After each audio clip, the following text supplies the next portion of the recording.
Please tell us, where are you? Here is a look behind Minnesota's rise to the top. There's no guaranteed path to the top of our rankings, and this state has always marched to a different drummer. Minnesota, the North Star State, the land of 10,000 lakes, is the land of 1,584 top states points. Minnesota finished 6th last year. Minnesota's best category, education, ranking number 2 this year, a priority of Governor Mark Dayton. The quality of our state is and will be determined primarily by the quality of our citizens, which will be influenced strongly by the quality of their educations. Quality of life is big in Minnesota, too. The state comes in 3rd in the category, low crime, healthy citizens, a welcoming state. But no state is perfect. Minnesota ranks 35th in our cost of doing business category.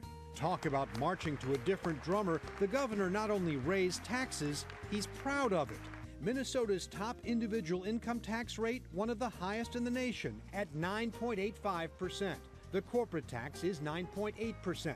The state sales tax is 6.875%. Local taxes can add another 1%. Even so, Minnesota's economy is among the healthiest in the nation, with unemployment well below the national average. Minnesota's largest employer is the world-renowned Mayo Clinic.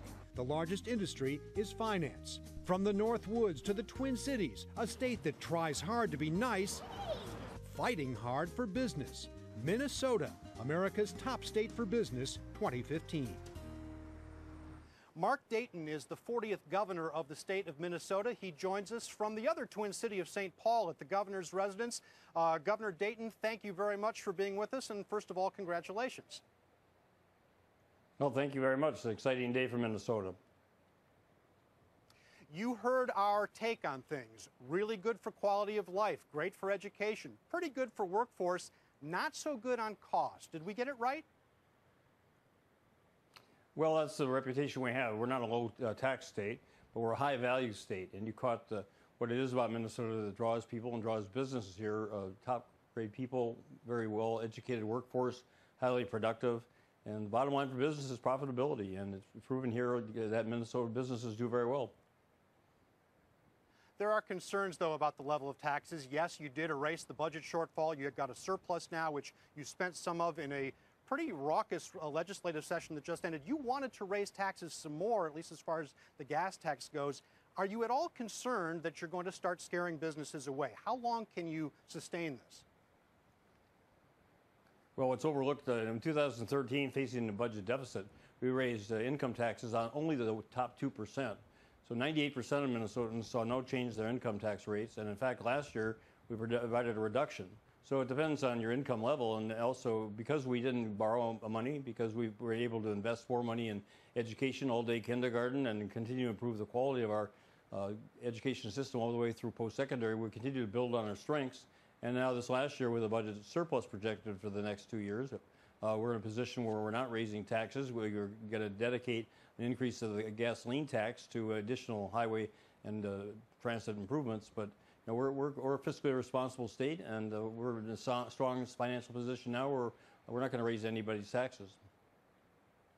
All right, Governor, let me ask you, we have only a little bit of time left, about health care. We could get a very key ruling from the Supreme Court on the Affordable Care Act. Minnesota does have its own exchange, which had some difficulties, and there's been this issue of insurers who proposed some huge increases for this state.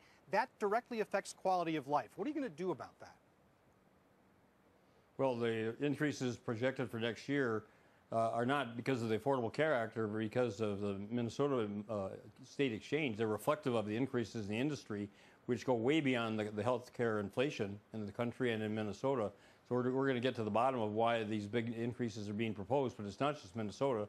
It's states all over the country, whether they're in a health exchange as state-run or the national one. And that is something we're concerned about for sure, because it's going to cost people. But we started out there this year with the lowest rates of health insurance of any state in the nation. So ours are going up, but others are going up. It's going to be bad for everybody, but it's not a reflection on Minnesota. Governor Mark Dayton, thank you very much. The governor of America's top state for business 2015. We want to remind you, you can now see how your state stacks up. Our full 2015 study at topstates.cnbc.com. We want to keep hearing from you.